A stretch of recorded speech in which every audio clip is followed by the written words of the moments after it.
The film begins with Gary, a tow truck driver, arriving at Maddie Barker's house to take away her car. Maddie comes out and attempts to appeal to Gary's feelings, as they were previously in a relationship until she ghosted him. Her efforts fail when another guy she met the night before shows up in his underwear and gropes her. Gary takes the car away despite Maddie's protests since she works as an Uber driver. Maddie stops when Gary tries to get breakfast after rollerblading to catch up. She tries to lower the car and drive away, but it is still attached to the truck, so she clumsily pulls out until Gary raises the car again. Maddie is sentenced to probation as a result of her activities, and she is also informed that she owes a large amount of unpaid taxes, which puts her at risk of losing her home. Maddie also works as a bartender at a beachside restaurant in Montauk, where she has lived her entire life. She works with her friend Sarah and spends time with her and her husband, Jim. Her boss describes Maddie as having an attitude when she gets into a dispute with a customer who tries to buy a drink before the bar opens. During their break, Sarah shows Maddie a job posting from a wealthy family looking for someone to date their son before he leaves for college, in exchange for which they are offering a Buick Regal. Maddie realizes date means sex but decides to go along with it because she has no other options and wants to exploit the wealthy because they are taking her house. Maddie arrives at the Becker family's home and meets their parents, Laird and Allison. They talk about their son Percy, who is going to Princeton in the fall but is extremely awkward and shy, has little to no friends, and spends his days in his room playing video games. While they were expecting for someone closer to Percy's age, Maddie is 32 and Percy is 19, Maddie convinces them that she is the best woman for the job. Laird and Allison, on the other hand, inform Maddie that Percy cannot know about their agreement. Laird and Allison inform Maddie to find Percy at a dog shelter. To attract him, she dresses up in a form-fitting clothing and pretends to want to adopt a dog. Percy shows her a former police dog named Milo, who was let go from the force due to cocaine addiction. Percy becomes uncomfortable when Maddie comes on too strong and tries to leave too soon, but Maddie offers him a ride home after taking Jim's van. When she brings Percy to her residence, he grabs a can of mace and sprays her in the face.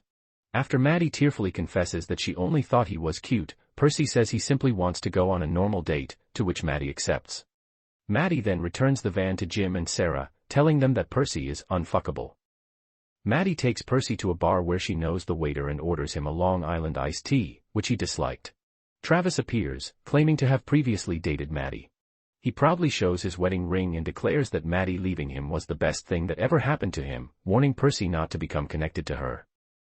Later, Maddie and Percy go skinny dipping at the beach. While he is hesitant, Maddie convinces him to join her.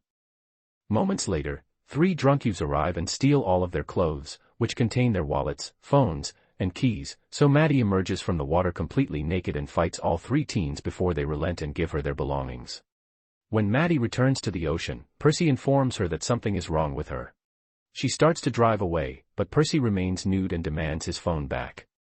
When Maddie refuses to return it, he climbs onto the hood of her car, and she drives with him hanging there. The cops notice them and pursue, but Maddie is afraid she will lose her license if she is caught, so she drives swiftly and manages to run across railroad lines before a train hits them, allowing her to escape the cops. Maddie invites Percy back to her home in another attempt to seduce him. She attempts a sexual dance for him and then has him try it until she notices a rash on his back, which he attributes to nervousness. As he begins to talk about his past, Maddie applies lotion on his back. He explains that he doesn't like going out because his classmates teased him for sleeping in his parents' bedroom and spreading rumors that he was having sex with them. Maddie also tells Percy about an embarrassing memory she has. Percy invites Maddie to spend the day with her as a true date, which she accepts. They visit an arcade and earn prizes before being booted out because Maddie was interfering with another kid.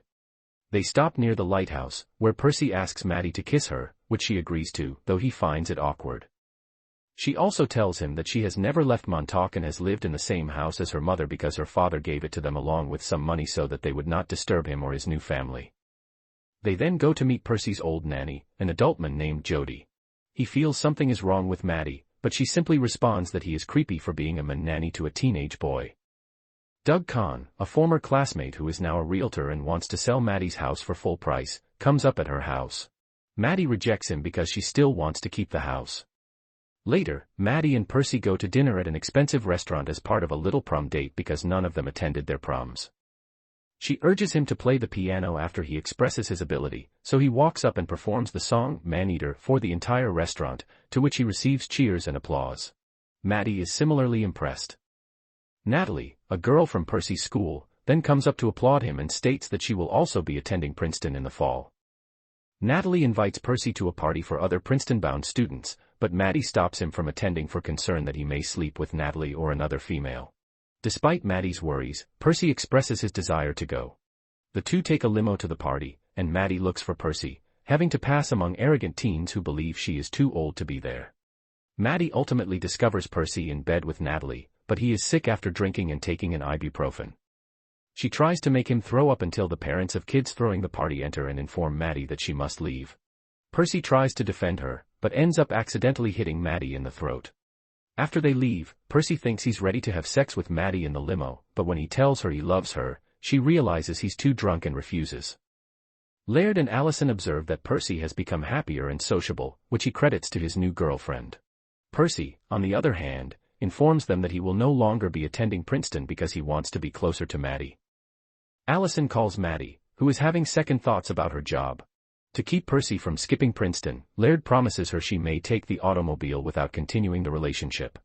Unfortunately, Percy is in his parents' car and puts it on, activating the speakers, so he overhears their chat and hears Maddie mention wanting to drive without having to sleep with Percy, leaving him sad. Percy then invites Maddie over for lunch to meet his parents. He begins sipping their wine and acting passive-aggressively before heading out into the woods with his co-worker Crispin to have fun with the Buick. They toss a rock onto the gas pedal, causing it to collide with a tree, which then crashes on top of the car. When Percy comes to the house, he and Maddie decide to have sex right away, but before he can get inside her, he ejaculates on her thigh.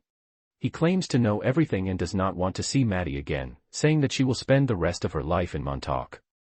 Gary later brings Maddie the beaten-up Buick because her name appears on the paperwork.